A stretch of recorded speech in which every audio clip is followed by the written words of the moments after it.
6 meses ya habían transcurrido cuando el profesor Juan Bosch se había reunido con John F. Kennedy. Ustedes saben que John F. Kennedy fue asesinado en Dallas, en Texas.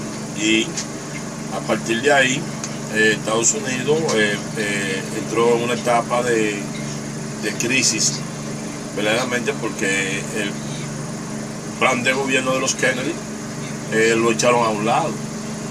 También le costó, después, meses o años más tarde, le costó la muerte también al hermano de él, que era procurador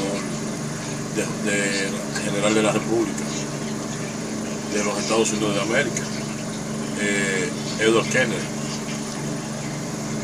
Entonces, en esa misma secuencia de esos eventos que se sucedieron trágicamente, Juan Bosch vuelve a Estados Unidos y se reúne con el presidente Johnson, y estuvo una reunión con Lyndon B. Johnson. Eso fue el 28 de febrero de 1963 a las 9 de la mañana. El doctor Bo, como se puede ver en la versión de esta conversación, resumida por el Departamento de Estado, ya era el presidente de la República Dominicana, juramentado 24 horas antes. El texto de la conversación entre el vicepresidente de los Estados Unidos y el presidente Bo fue enviado al señor Ralph Dugan de la Casa Blanca el 12 de marzo de 1963. En esa misma fecha, que era el 13º día de su gobierno, el presidente Bo definió el comunismo como agente de destrucción y muerte. O sea, el profesor Juan Bosch. El 10 de marzo, el señor Horacio Julio Orne hablaba de un supuesto plan para adoctrinar el comunismo a las Fuerzas Armadas. Al parecer fue para responder a este tipo de afirmación irresponsable que el presidente Bosch dijo lo del 12 de marzo. O sea, Bosch ya le había respondido al señor Horacio Julio Orne, que también fue uno de los conspiradores, junto a Don Henry Cabral, que está aquí, funesto Don Henry Cabral, que no sé cómo Balaguer le dio participación en su gobierno como canciller. Estos tránsfugas que mucho daño le hicieron a este país. Aquí está el señor Don Henry Cabral y Ramón Cáceres Troncoso, los únicos dos triunviros que quedaron integrando el gobierno que sustituyó al gobierno de Bosch en septiembre de 1963. Aquí están, vamos a darle una panorámica. Aquí están ellos.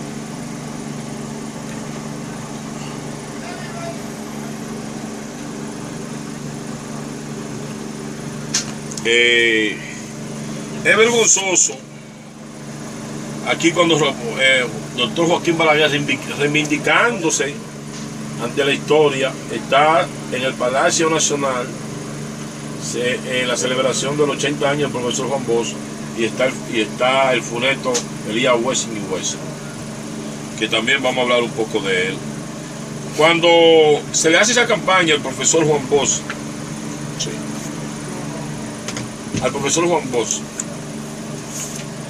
hubo un pretexto de los conservadores de Washington, que refieren que fue para evitar otro Vietnam o otro Cuba. Pero usted sabe la vida que se perdieron trágicamente en ese periodo inicial de la revolución de abril del 65 en nuestra patria. Pues yo les voy a dar una estadística aquí, para que ustedes vean el tupé de estos supuestamente dominicanos, que se disfrazaron de derechistas, lo que eran una banda de asaltantes, una asociación de malhechores, que yo les voy a explicar por qué pasó ese golpe de Estado en verdad. El 29 de abril, mientras este día jueves avanzaba hacia su madrugada, el embajador William Tapley Benning se hacía eco de un informe de la Cruz Roja Dominicana. 400 muertos y 1.200 heridos estimados para los 4 días anteriores, o sea, antes del jueves. Todos los muertos eran dominicanos. Los 500 marinos que desembarcaron el 28 de abril, según la versión oficial, era la avanzada de miles de soldados norteamericanos que venían a salvar vidas. O sea, ya habían hecho una masacre, ya había 400 muertos y 1.200 heridos. O sea, la masacre mayor venía. Y además había 500 marines O sea, y 500 invasores en suelo dominicano. Porque ya para el día 30 de abril, según el diario el New York Times, se estimaban en 2006 los dominicanos muertos desde el inicio de la revolución. Qué tragedia, qué penoso, qué vergüenza para nosotros los dominicanos. La diferencia pues, entre las cifras citadas por el embajador Beni de las 2:77 de la madrugada del 29 de abril y el estimado del Time para el día 30 era de 1.600 cabezas, que no lograron cortarla precisamente por el suelo, a pesar de palabras como la que utilizó el presidente Lyndon B. Johnson en sus declaraciones mes y medio después. Cuando el 28 de abril de la noche el presidente Johnson anunció el desembarco del primer contingente de la infantería de marina a los marines, el pretexto fue salvar vidas y restaurar la ley y el orden. Óyame. Y les voy a dar esto para que ustedes vean la desfachatez del presidente de los Estados Unidos, del embajador que estaba aquí y de los mismos oficiales de las Fuerzas Armadas aliados al gobierno de los Estados Unidos, y que fue lo que franquearon la entrada de norteamericanos en este país. Durante la contienda ni un solo civil norteamericano o extranjero resultó muerto, como lo llegó a admitir el propio presidente de los Estados Unidos. Heridos resultaron solamente 2 civiles norteamericanos, periodistas por cierto, y la responsabilidad fue de miembros de la infantería de marina que le dispararon por error. Según lo afirma Melly Miller en la página 427 de su libro Lyndon, I'm Oral Beautiful, publicado en 1980 por la editora J.P. Putnam, Son de New York. El 27 de abril, según informe del gobierno de los Estados Unidos sobre las operaciones militares en el país, fueron evacuados 1.176 norteamericanos y de otras nacionalidades. Para el 9 de mayo de 1965, más de 6.500 hombres y mujeres y niños de 46 países diferentes habían salido del país. 4.437 de esas personas evacuadas, y entre ellas 2.711 ciudadanos norteamericanos por la tropa enviada por el presidente de los Estados Unidos. Ahora, ¿qué yo digo? Porque ustedes quizás me dicen a mí que yo quiero decir con eso. Aún habiendo una contienda civil, una revolución enfrentada por la vuelta constitucional de la constitucionalidad, la restauración del gobierno constitucional elegido democráticamente del profesor Juan Bosch, que en esos tiempos era el candidato del Partido Revolucionario Dominicano. Se les respetó la vida a los ciudadanos extranjeros que estaban residiendo en este país. Ahora, ustedes buscan en otros países toda la contienda bélica que ha habido, y si les respetan la vida a los norteamericanos y a los otros civiles, automáticamente lo toman como rehén. Si los constitucionalistas en el 65 hubieran tomado a todos los norteamericanos como rehén y hubieran tomado a todos los extranjeros como rehén, la situación de la guerra civil a favor de los constitucionalistas hubiera sido otra. Pero la nobleza y el respeto a la humanidad primó primera todavía por encima. Mejor se dispusieron a inmolarse, a enfrentarse a esa potencia abusiva, con esa gran logística militar de todos los niveles y de todos los calibres, a ese gigante del norte. Sin embargo, actuaron con el respeto a lo que se llama la ley sobre el estatus de los prisioneros de guerra y de los civiles. Se adhirieron a ella los constitucionalistas. No así el bando anticonstitucionalista, el bando que estaban los militares que empezaron a matar civiles y a fusilar civiles en el cementerio de la Máximo Gómez, como se ha sabido, y en otra parte del país, por el hotel embajador. ¿Por qué los norteamericanos reniegan de Wessing? Aquí lo dice. Los norteamericanos renegaron de Wessing y Wessing. Renegaron de él. ¿Por qué? Porque ellos tenían un informe. De todos los desaciertos que este señor había cometido y los atropellos. Y aquí dice, Wessing atropellado. Mírenlo ahí. Wessing atropellado. ¿Está bien? Fue siempre documento y correspondencia que reposan en el archivo del presidente Lyndon B. Johnson en su biblioteca de Austin, Texas, revela la lealtad con que Wessing se comportaba con el gobierno de Estados Unidos, mientras ese mismo gobierno se decidía a marginarlo.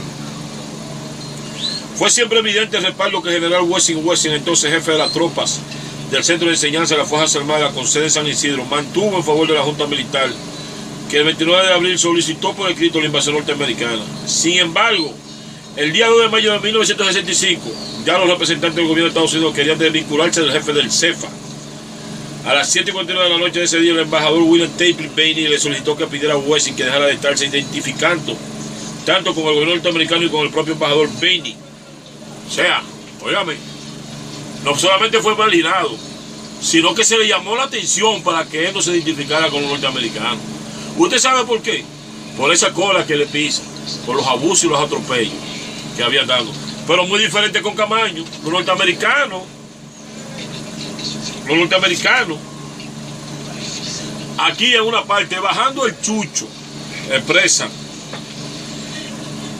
el 10 de mayo el gobierno de los Estados Unidos por primera vez pareció bajar el Chucho frente a los constitucionalistas.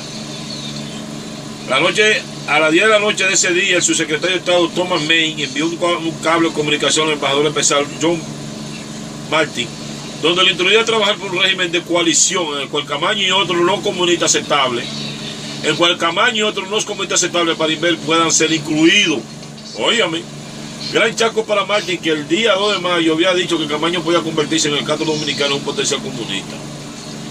Desautorización también porque Martin trabajaba ya con el grupo de general Antonio Inver Barrera como si se tratara del gobierno definitivo que querían los Estados Unidos, mientras los actos en la OEA del embajador Edward Vulcan indicaban que el gobierno norteamericano buscaría una tercera cosa usando a la gente de Inver para contener a Camaño y su constitucionalista.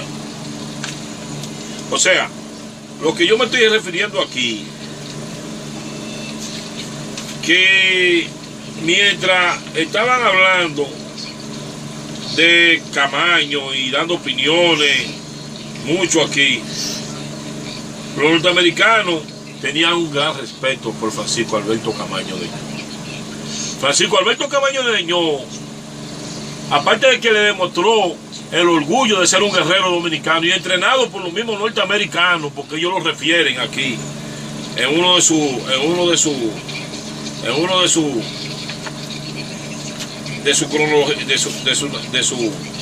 memorándum, que entre ellos mismos se pasaban.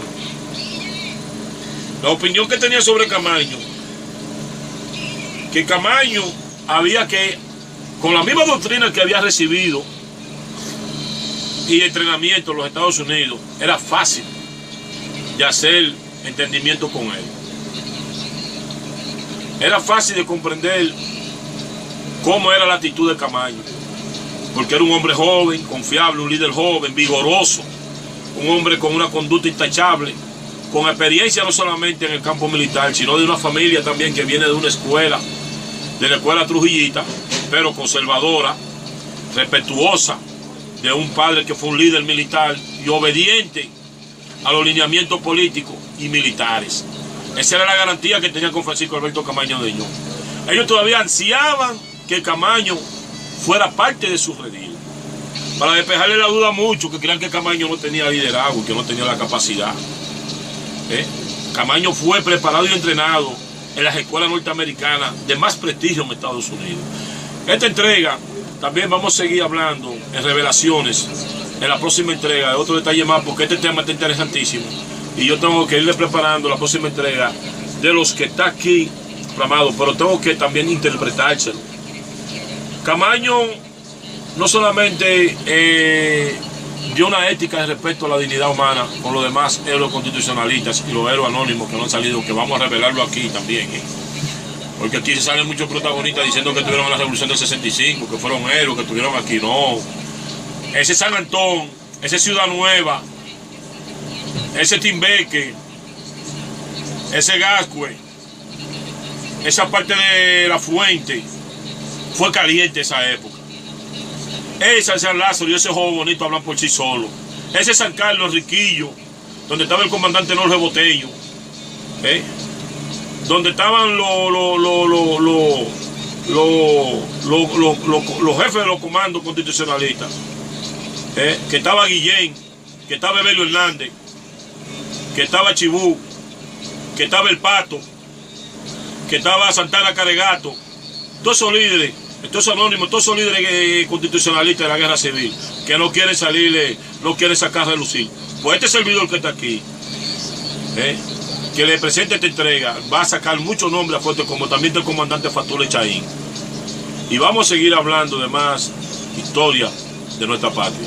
Muchas gracias por esta noche y Dios me lo bendiga a todos.